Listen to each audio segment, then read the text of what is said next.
নমস্কার বন্ধুরা, সংসারের রীতিকথায় সবাইকে স্বাগত জানিয়ে চলে এসেছি নতুন একটা রেসিপি নিয়ে। আজ আমি আপনাদের ট্যাংরা মাছের একটা রেসিপি দেখাবো। দেশি ট্যাংরা মাছ কিভাবে রান্না করলে খেতে সুন্দর লাগবে সেটাই আজকে আপনাদের দেখাবো।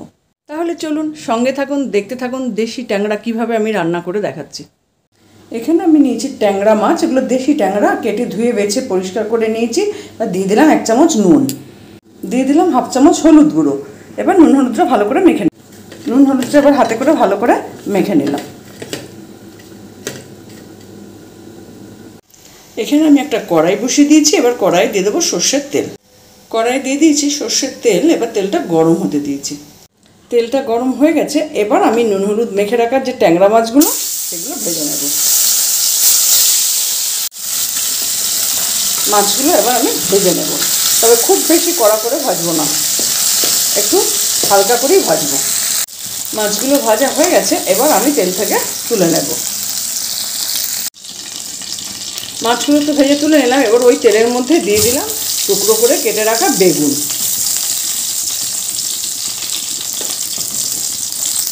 দিয়ে দিলাম 1 চামচ নুন। এবার বেগুনগুলো ভালো করে ভেজে নেব। বেগুনগুলো ভাজা হয়ে গেছে। এবার আমি বেগুনগুলো তুলে নেব। এবার দিয়ে দিলাম আরেকটু সর্ষের তেল। তেলটা গরম হয়ে গেছে। দিয়ে দিলাম 1 চামচ কালো জিরে। কালো জিরেটা তো ভালো করে ভাজা হয়ে গেছে। এরপর আমি দিয়ে দিচ্ছি লম্বা করে কেটে রাখা আলু।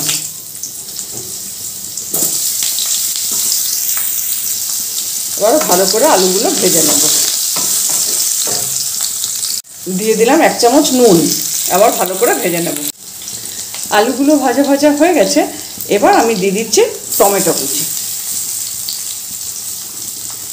দিয়ে আবারও একটু ভালো করে নেড়ে নেব। দিয়ে দিলাম 1 চামচ লঙ্কা গুঁড়ো। একটু ভালো করে নেড়ে চেড়ে নিলাম।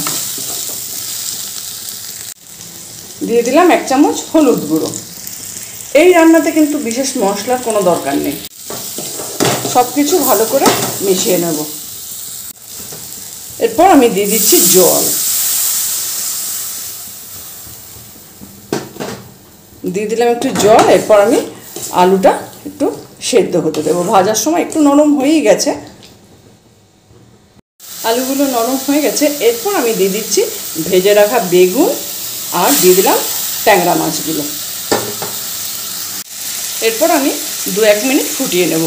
বেগুনগুলো ভাজা আছে, মাছও ভাজা আছে, আর আলুটাও নরম হয়ে গেছে, তাই বেশি আর ফোটানোর দরকার নেই, 2-1 মিনিট ফোটালেই হয়ে যাবে। এবার ওপর থেকে দিয়ে দিলাম একটা কাঁচা লঙ্কা আর দিয়ে দিলাম 1 চামচ সর্ষের তেল। একদম রেডি হয়ে গেল বেগুন ট্যাংরা। এবার আমি গ্যাসটা অফ করে দিচ্ছি। একদম রেডি হয়ে গেল বেগুন ট্যাংরা। বেগুন দিয়ে ইলিশ মাছ তো আমরা প্রায়শই রান্না করে থাকি, কিন্তু এই ট্যাংরা মাছ এইভাবে বেগুন দিয়ে রান্না করে একবার বাড়িতে দেখবেন, খেতে কিন্তু ভীষণ সুন্দর হয়। দেখে তো বুঝতেই পারছেন কতটা লোভনীয় হয়েছে। আর এই রান্নাটা কিন্তু গরম ভাতের সাথে খেতে দুর্দান্ত লাগে। তাই আমি আপনাদের অনুরোধ করব আমার রেসিপিটা ফলো করে আপনারা বাড়িতে একদিন এইভাবে বেগুন দিয়ে ট্যাংরা মাছ রান্না করে দেখবেন। আর বাড়িতে রান্না করলে কেমন হয়েছে জানাবেন, ভালো লাগলে একটা লাইক দেবেন। দেখলেন, দেখে তো বুঝতেই পারছেন কত সুন্দর দেখতে লাগছে। আপনাদের খাওয়াতে পারছি না এটা ঠিকই, কিন্তু এই রান্নাটা গরম ভাতের সাথে সত্যিই খুব ভালো খেতে লাগে। আপনারাও কিন্তু বাড়িতে একদিন বানিয়ে দেখতে পারেন। ইলিশ মাছ তো আমরা প্রায়শই বেগুন দিয়ে রান্না করে থাকি, কিন্তু ট্যাংরা মাছ, বিশেষ করে এই দেশি ট্যাংরা, ছোটো যে ট্যাংরা মাছগুলো, এই মাছগুলো যদি বেগুন দিয়ে একবার রান্না করেন তাহলে বুঝতে পারবেন এর স্বাদ।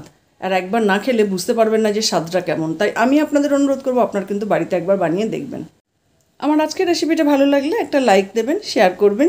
যারা আমার ফেসবুক পেজ থেকে দেখছেন তাদের অনুরোধ করব পেজটা ফলো করে নেবার জন্য। আর যারা আমার ইউটিউব চ্যানেল থেকে দেখছেন তাদের অনুরোধ করব চ্যানেলটা সাবস্ক্রাইব করে নেবার জন্য। আর অলরেডি যারা সাবস্ক্রাইব করেছেন, আমার সঙ্গে আছেন, পাশে আছেন, তাদের তো অসংখ্য ধন্যবাদ। এইভাবে আমার সঙ্গে থাকুন, পাশে থাকুন। সবাই ভালো থাকুন, সুস্থ থাকুন।